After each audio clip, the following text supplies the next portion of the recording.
Next, we need to download ISOs. What's an ISO? Well, it's a holdover from when CD-ROMs and DVD-ROMs used to be a convenient way to hold lots of information in a portable way.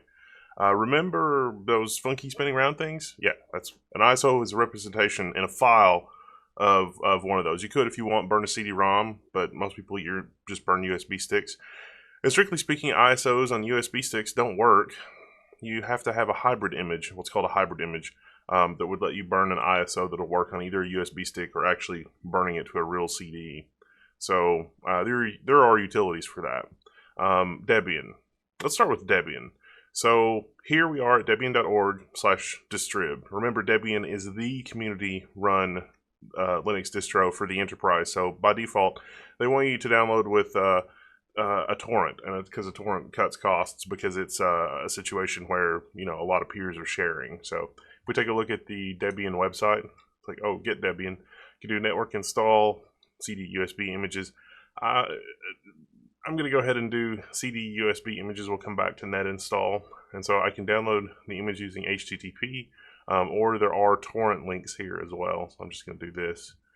And the official CD images of the stable release, and then AMD 64. And so, because I'm planning to use a virtual machine, we're not actually going to have to burn the ISO. We're just going to reference it like as if it's a CD-ROM. Not really a big deal, but we'll just, run with the AMD 64, basically be good to go.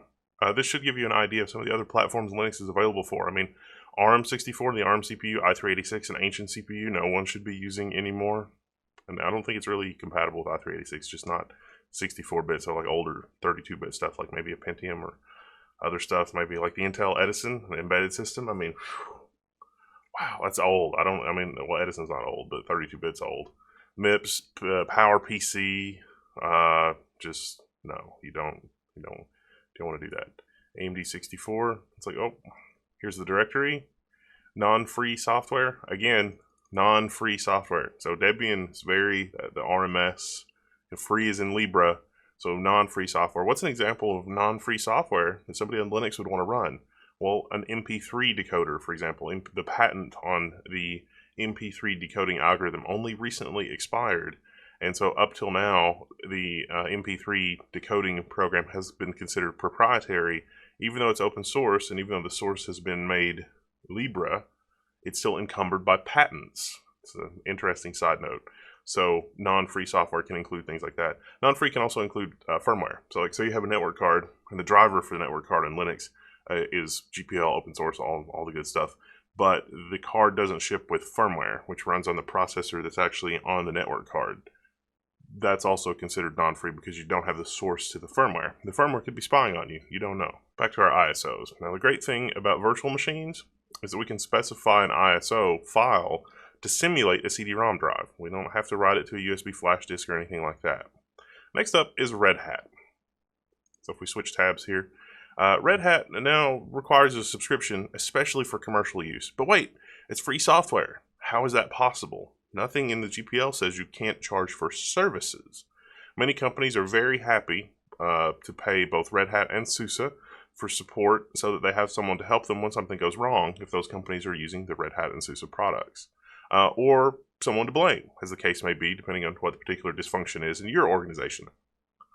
So, Red Hat also offers another distro called CentOS, CENTOS, which is a version of Red Hat Enterprise with all the Red Hat trademarks removed completely. Otherwise, the software is identical. So that's the answer to the GPL. It's like, well, we'll give you that, but we're not going to call it Red Hat. We're going to call it something else. And that's completely okay with the GPL. So if you want, for this course, you can substitute CentOS for Red Hat if you don't want to sign up for a subscription at Red Hat. Now, the developmental version of Red Hat is completely free, Red Hat Enterprise Linux. So if you just want to download it and run it as, demonstration or run it for the purposes of this course, you can download the development version. Basically, that should be okay. If you'd rather not sign up, give them your email address, whatever, CentOS, completely fine. All the commands should be basically identical. In fact, everything should be basically identical, except that you won't see Red Hat anywhere. Everywhere you would normally see Red Hat, you'll see CentOS. OpenSUSE. Now, OpenSUSE is going to introduce a new term to us. Check it out. Tumbleweed or leap. If you read here, it says Tumbleweed is a rolling release and always runs the latest packages provided by the OpenSUSE project, while Leap runs a regular release cycle. For this course, I'm going to recommend Leap, and OpenSUSE's reasoning here is very sound. This means it releases annually, with security and stability updates being the priority during each release lifetime. It is not expected to change in any significant way until its next annual release. Leap shares a common base system with SUSE Linux Enterprise, so major architectural changes are not expected for several years, aligned with each major new release. That's OpenSUSE Linux Enterprise 12, 13, etc. Leap is recommended for sysadmins, enterprise developers, and regular desktop users. To me, it was a bit ambiguous for this course to pick between SUSE Linux Enterprise, which is very similar in philosophy to Red Hat Enterprise, and with regard to how it's handled in business, versus OpenSUSE Leap. But after studying the existing material around the industry Linux certifications, which are geared more toward OpenSUSE and OpenSUSE Leap, I went with that. So you could use the Enterprise Edition for this course, I believe, if you want, however. So just depending on what your personal preference is, you should be fine. But OpenSUSE Leap should be fine. Now, Red Hat and Debian also have their own rolling releases in their own way. As you become more comfortable with Linux on the desktop, you may prefer a rolling release, or maybe even something in between. Now, when someone says rolling release, you'll know what they mean, because you'll hear that from time to time. Now, you may be wondering, what's the network versions that I saw on both the Debian download site and now on the OpenSUSE site? These versions are just enough functionality to get you on the internet. From there, everything else that you need will be downloaded. If you have a fast internet connection, you may prefer this, as packages are often frequently updated, and even on the Leap release, they're still frequently updated for security updates and things like that. And if you downloaded a full CD and kept it for a few months, most of the packages on that CD are probably going to be outdated. So there's something very subtle in the wording here that I feel like I need to point out and make a big deal about for new users. For Red Hat Enterprise, Debian, and Leap, they're very slow to make the jump to new versions of software, but they provide updates, bug fixes, and patches to the versions that are there very frequently. So you may be reading that thing and saying, oh, it doesn't update for a year. Not really. Sometimes you might hear the term backport, as in this bug fix or this other feature was backported.